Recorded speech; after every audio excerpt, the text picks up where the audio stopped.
It's 6 years AR after Rick. And people have gotten older. But have they gotten any smarter? I mean, it's like, hey, we need a big action sequence. Let's have people do something stupid. Not a very auspicious beginning for the next chapter of this story. It's The Walking Dead, Season 9, Episode 6. Who are you now? Besides stupid.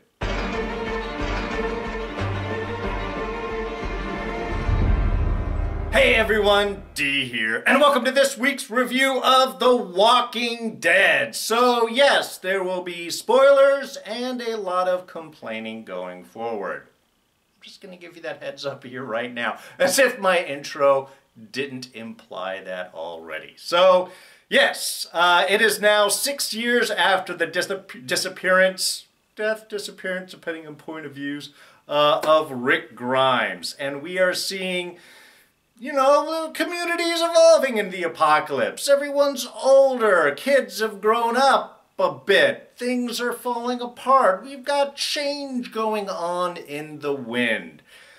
And in many ways, this should be a great point to do a nice soft reboot, you know, a retelling of the story, a reapproach towards things, seeing where we have our experienced characters really dealing with the long-term realities of this Walker apocalypse. So in some ways, there is some good potentiality here. The problem is I'm not sure if the writers know what to do with this potential, because while we are seeing some characters evolving, mostly hairstyles, we're also seeing people that haven't seemed to really be living in this world for a long time. And it just, there feels like a lot of manufactured tension throughout this episode. I mean, even kicking things off, we have Michonne's kind of monologue, you know, kind of catching things up to us, who we are assuming is talking to Rick's grave, or the last place they saw ends up being the bridge there. And all I was thinking hearing this was, wham, things are different, you're gone, it's not fun anymore. I mean, this is not what I would expect from a strong character like Michonne. It's like they've cut the knees out from under her in order to give some tie-in to Rick's passage. I understand having an honorary, you know, a thought process, a reflection and things like this, but most of Michonne through this episode really just seems devastated by the loss of Rick and having a lot of difficulty moving forward. And I could get if this was months afterwards, 6 months, maybe even a year or something. But this is 6 years! Judith has grown up. She's got another kid. There's a little Michonne Rick boy running around. He's awful cute. This emotional weight that she's, this anchor that's dragging behind her, very much seems out of character for her, and just really was not a good setup for me for starting out this episode. But like I said, we get a lot of kind of dumb manufactured bits. Little Henry, who's now Bigger Henry.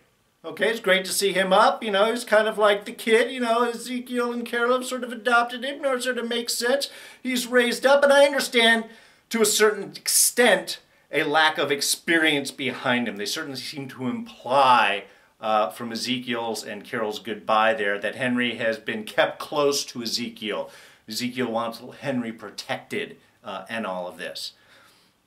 But him running off and encountering the survivor of the surviving group of the Saviours there, this is not something that somebody raised in this world, especially by Carol, who seems to have been training and teaching, and everyone else around, would something to do, just run off like this into the unknown.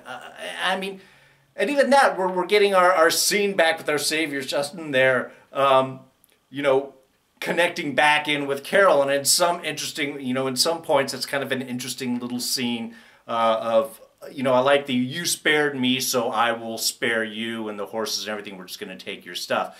There's a small little honorific right there. But kind of like Gregory at the beginning of the season, he's a character I'm like, why is this person still around? Why didn't Carol take him out? Maybe showed some mercy. All right, I'll get that. And like I said, him kind of honoring that saving her was also kind of nice. And yet, it's just, considering how all that ends up, with the whole, like, Carol murder thing, I mean, yeah, great, Carol is still Carol, that's awesome. But you just seem to have saved these characters in order just to show some badassery for Carol. You don't need to. We all know Carol's a badass.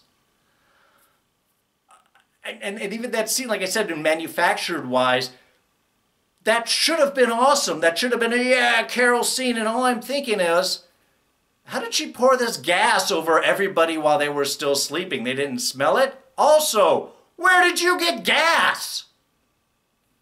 That's got to be like a super valuable commodity right now. They're just dragging it around. I mean, not to mention, gas sitting around for 6 years would have separated, would not have worked out, so it wouldn't be as flammable. This is the...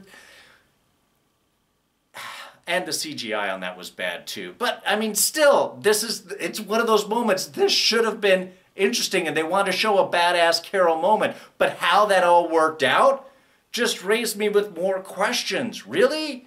Just they're going to sleep while she wanders around and pours? I don't care how ninja she is. That's gas. And again, where the heck did the gas come from? 6 years after Rick. It's almost a decade into the apocalypse. Shouldn't be any more gas around at all. And then we have, what is it, the Eugene's and Rosita's little encounter there with the Walker herd. Again, we're trying to show some danger here. And I like them traveling out and seeing the tracks of the herd across the road. It's like, oh, okay, this looks badass. Herds, yeah, this is definitely going to be the new thing that we're going to be running into. And then here comes the herd, so Eugene's got to get down from the water tower. Scared of heights, but not a problem going up there. But of course, it's got to be a rush down. He's got to drop the bag, and what, that scares the horses off? Why would that scare the horses off? Also, why are they disconnected from the wagon? You're just going up, you're doing this, you're leaving. You're not spending a lot of time. They're not wandering around the field in order to eat there. That didn't make any sense. So, of course, as he comes down, we've got to lose the ladder so that Eugene has to jump and hurt his leg. And then we get the whole wandering off in the scene there. I mean, it was just, again, this is what feels manufactured. This doesn't feel natural. This feels like we're having to make some circumstances up in order to cause some danger and cause some tension and cause some Walking Dead walkers and fighting. And yes, let it happen organically. These are not characters that should be making these types of mistakes. And then we have our new people, who I like, mostly overall. But everybody at this stage should be a badass. This far into the Walker apocalypse, there shouldn't be anybody that has any problems fighting. Everybody should be a warrior. I love Dan Fogler here as Luke. He is great, but his kind of like hesitancy does not seem right. Even Eugene is now a badass, which was a great scene when the walkers come up in the beginning there, and he's just like, all right, let me go around and just take these out. Yes! Eugene, badass now, this far into the apocalypse, this much fighting, this much encountering. That's where everybody should be. You should no longer have any weak people around. So when you have these weaker people, the question is, how have you survived this long? It can't just be on the good graces of the people around you. This much time, again, we're looking at nearly a decade into the apocalypse at this point. Everybody should be badass. And when you don't, then it just doesn't make any sense. So, yeah, the action sequences, which should be exciting and grab us in, I really didn't like at all. I thought they were manufactured. They were annoying to a point. The best sequences that we had, really, in this episode were the small ones, the introductions, the conversations, the kind of catching up with things going on in the actual world from a character standpoint. And I wasn't actually going to have a scene of the week this week. I had two last week, so that could have crossed over to here. But I'll lean into this. I'll say, okay, this week's scene of the week is illustrative of what I'm talking about. And that is really the interview, I guess we could say it, the questions when the newcomers come up against our community board there to find out more about them. I mean, one, I was thinking of the 3 questions, and this is expanded out. They have more than 3 questions now. That shows a bit of an evolution. But we had some interesting, at least, character stuff going on. Talking about history, talking about background, you know, where did you come? What have you done? Did you know people before? And again, I think this is where Dan Fogler really kind of stepped in with this role nicely. While I don't appreciate the fact that he doesn't seem to be as warrior. I mean, okay, Magna's the warrior and everybody else is sort of side character. No, they should all be badass. But getting those kind of introductions, that little bit of background, you know, these are the first people. I wasn't here first. It was first, you know, these people, and then, you know, Kelly and Connie came in, and then there was Magna, and that was all interesting. I think those were kind of nice. That was a really nice moment. And then, of course, we have Michonne stepping up saying, well, you're not being totally truthful with me now. And this is, to me, this is where it kind of started to fall apart, because while I get Michonne's caution and appreciate that kind of interplay there, and like, you're lying, you're not telling me the truth, here's your prison tattoo. Everybody's done something bad. Everyone's come from anywhere because she was a prisoner now that she's no longer trustworthy. I mean, that's throwing a lot of old world judgment into what's obviously seems to be a tight, respected little community. That's this new little group seems to be very cohesive and relying on each other. So that one person was in prison, that again, that seems a bit of an old world judgment call. Especially since we have later on the conversation between Magna and Michonne when Magna goes to Michonne's to, what, attack her? What was she going to do with that knife? Is that what she's going to convince her to come and to let them stay by attacking Michonne in her house? Hold a knife? All right, I'm going to kill you. You're going to let us stay. That would only last for as long as you put the knife down, and then chick with the katana would cut you up, or the whole group would just throw you out. I don't get what Magna's approach on that moment is, you know. We did get introduced to the little Michonne Rick boy there in that scene, which was nice. But that following conversation where Michonne's like, hey, we've all done something, that seems to counteract her problems that she had in the whole meeting interview. So, I mean, I know we've got to have certain evolution in characters and movement of storyline and so on like this, but it's this is what I'm talking about, things feeling manufactured. Like, we need to cause tension, so let's just make tension as opposed to really having logical reasons behind them. Another great scene, not a scene of the week, but a nice moment, was the interaction between Judith and Negan. I said last week that my expectation was that they're going to use Judith to take over Carl's role from the comics and have that interaction, that relationship with Negan here. And this is totally reinforcing that. And I have to say, I do like little Judith. A little bit of badass, maybe a little too badassery for her age, for everything else that's going on. You know, this is one of those that just always has the right thing to say, the little smart section back. I mean, there was a very cute moment when she was talking about forgetting her dad and Carl's voices. I can't remember what they hear of. I'm not trying to forget them, but I hope that you can. I mean, that was sweet. That was emotional. But I like that interaction between Judith and Negan here. And we can really see where Negan is going to have a protective relationship with Judith. But Judith is not totally given into Negan, certainly not into Charms. I mean, even how she wrapped things up about that story with the dog is, yeah, well, this is why I just trust, you know, she said, so you didn't seem to learn, how did that work out for you? You learned the lesson about not bringing the rabid dogs in. It's like, and how did that work out? Well, because Negan's in a jail cell right now, so apparently not too well. But even then, following that up with a question about math. Yeah, we'll talk about math because the numbers don't lie. They're just numbers. So it gets that relationship between them, how Negan likes Judith and is going to be protective of her if he ever gets out, which I'm assuming at some point that he will. But she is not going to be falling completely into his charm. She's going to be kind of keeping him in check. So we did get, again, these are nice moments, but these were kind of peppered through with a lot of situations that just honestly felt cheapened.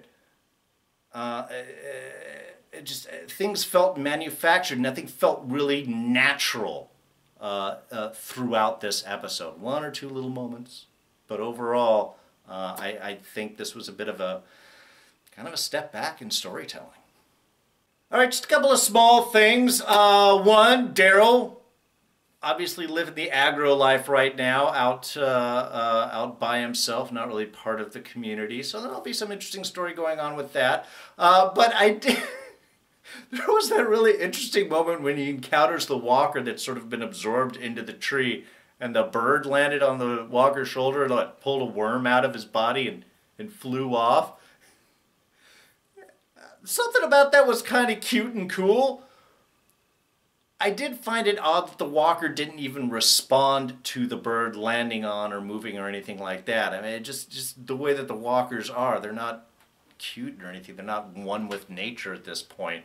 There should have been some, at least reaction. You know, the bird grabs the worm and the walker tries to grab the bird before it flies off. That would have seemed a little bit more like it. Otherwise, it seems too much like this whole part of nature thing. And I know we're supposed to be having some evolution of the walkers going forward, but this didn't feel like that.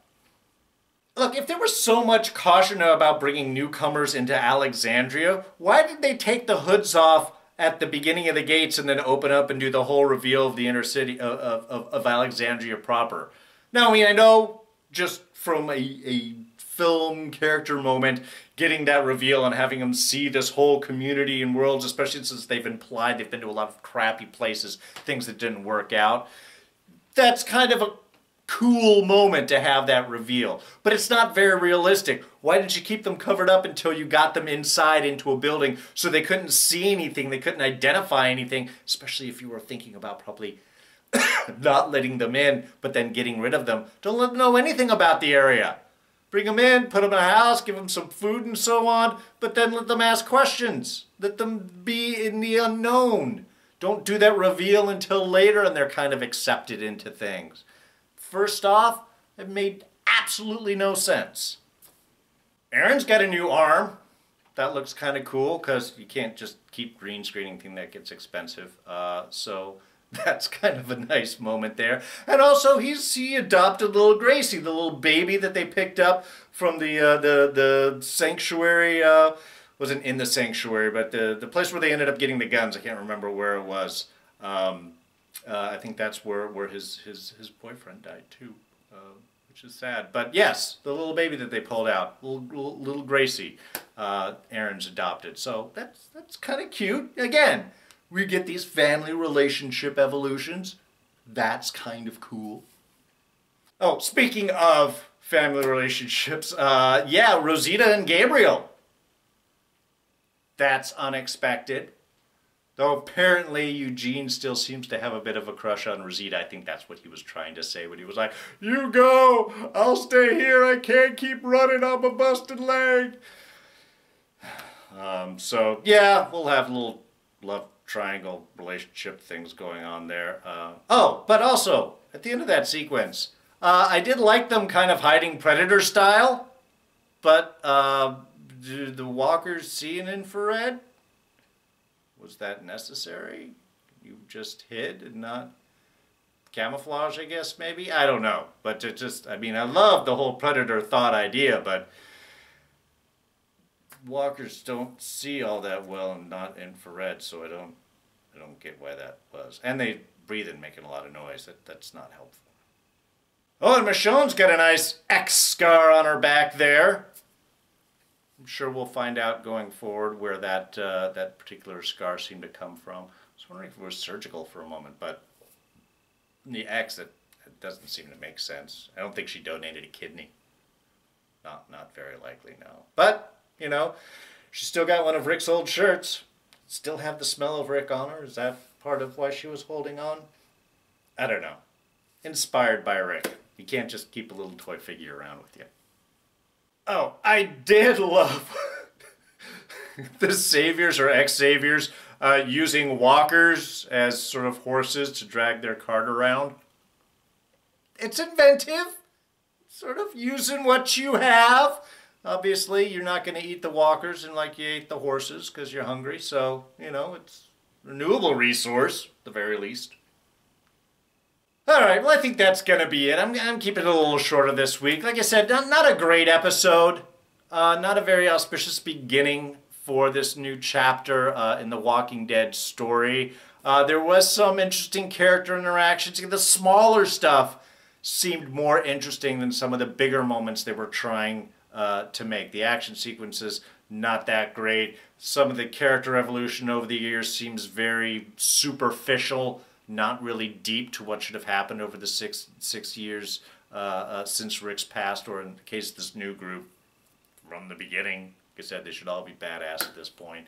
So, I don't know. There's only 2 episodes left in this first half of the season, so we'll see where things are go. I guess we're going to get to see Hilltop as Michonne has taken the new people up there, so we'll get to see how that all sort of evolves. And, you know, obviously I like Carol picking up Daryl.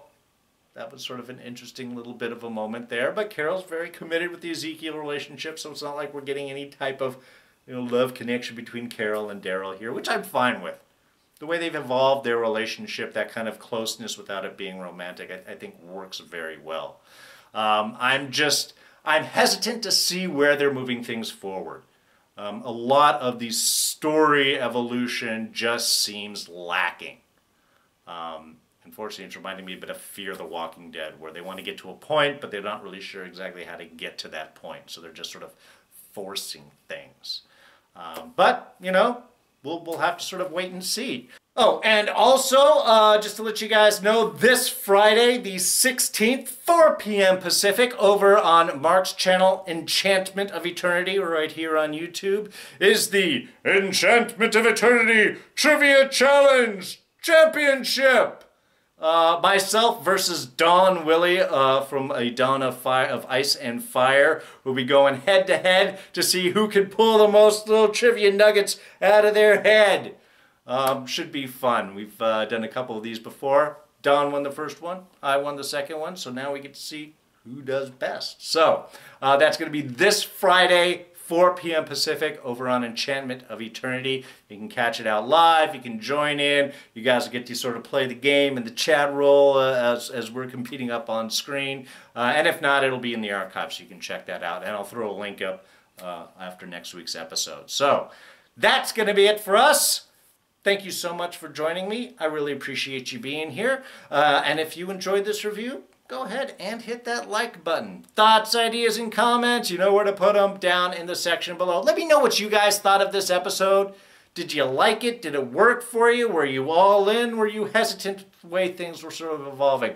Really want to know what you guys are thinking. Please throw those down in the section below. You can always catch me on Twitter and Instagram. I am at Darren Jakes. Subscribe, quick and easy, one button press. You'll catch all of these reviews, and I will throw up a couple of our latest reviews. In fact, I think I'll throw a connection to the last trivia challenge right here, and you can check that out. So, that's it for me. I'm D, and I'm out of here. Catch you guys next time.